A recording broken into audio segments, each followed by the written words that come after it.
But right now, if you find a Toy Story vintage shirt for about $200 or 10,000 pesos, that's a fucking steal, my guy.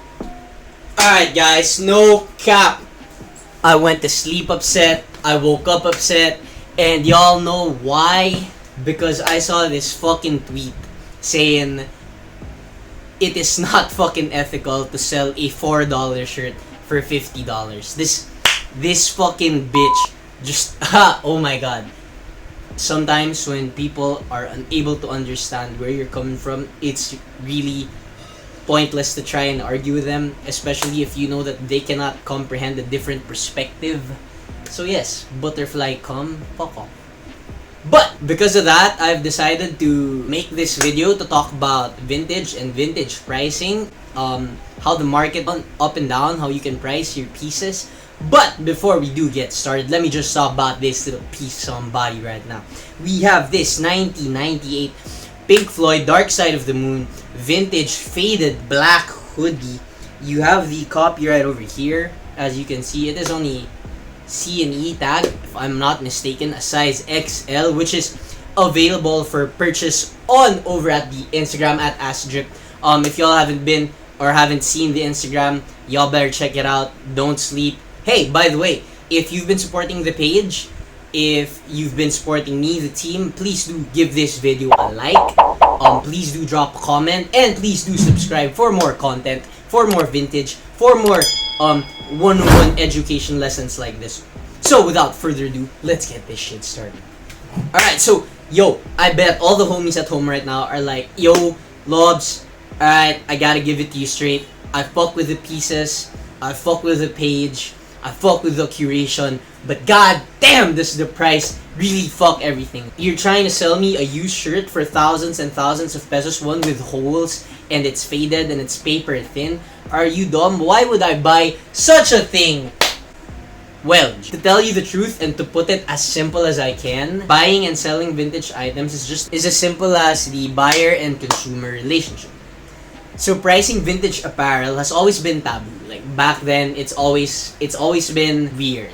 Alright? There's no specific way to do it. There are no rubrics you can follow. Right? It's very hard. It's very subjective. The best thing to do is to check eBay. Right?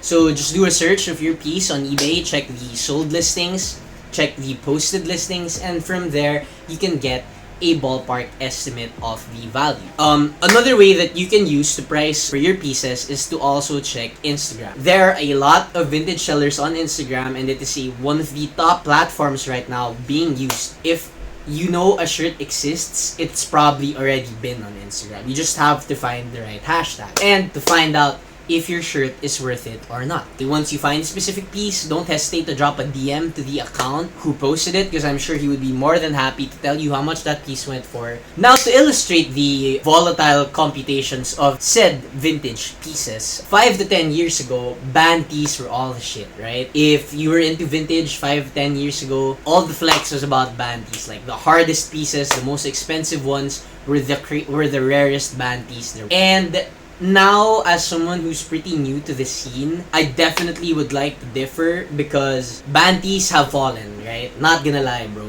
Not hating on band tees. I own a couple. A couple of them are my favorite pieces, but they're just dying. They're just dead. Like a lot of people want to get into vintage, and not all these people listened to those bands back then. Maybe these people weren't even alive back then when those bands were performing. But people do still want to get into vintage, and that's why the band tees have been dying. Because not everyone was exposed to them. Unlike Disney tees, unlike movie tees. Like, these are things that people have seen, especially people of younger age. They will put more value on vintage Disney, like Lion King shirts or like Toy Story shirts, over a crazy Kiss print they've never seen before. Because they've never heard Kiss before, right? Like, it's basically that. To make things even more confusing, a lot of these vintage Disney and movie tees are already selling for such a crazy amount. Like, 5 to 10 years ago, if you told someone, hey, buy a shitload of movie tees because it's gonna blow up in a couple,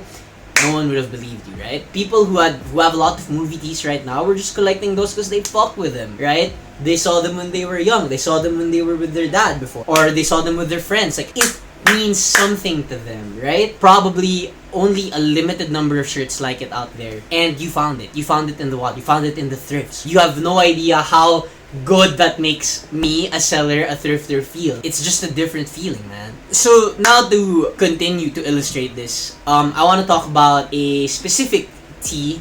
Let me get it. I want to show this very nice Pink Floyd North American Tour 1994, worn by your boy Justin Bieber, worn and popularized by your boy Justin Bieber. This thing is distressed, guys.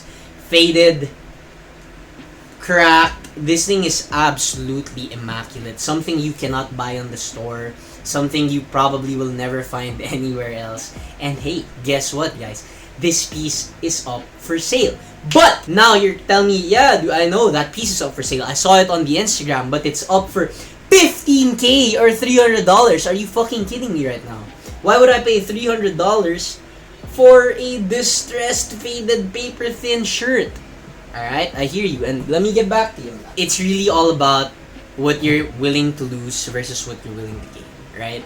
As a seller, and me finding a very nice shirt in the wild, knowing that I have this very slim chance of getting it again, just adds to the price of how much I want to let it go for, you know? Plus the fact that the shirt fits perfectly, the condition is in my perfect preference. It's just really like things that add up. Yo, if you really want this shirt, then you gotta pay up, right? Because it's not like you're gonna find another one in the store, or it's not like you can buy one in the mall, right? It's really what a seller is willing to lose and what a buyer is willing to gain. Toy Story t-shirts 10 years ago would have sold for less, about 50 to 100 would be pushing it, bro. But right now, if you find a Toy Story vintage shirt for about $200 or 10,000 pesos, that's a fucking steal, my guy. People are paying up. Vintage shirts are actually fucking investments, guys. If this was not clear, if y'all did not pick this up, I hope it's crystal clear right now that I hope you guys have picked up on the fact that shirts, vintage shirts, are actually investments, right?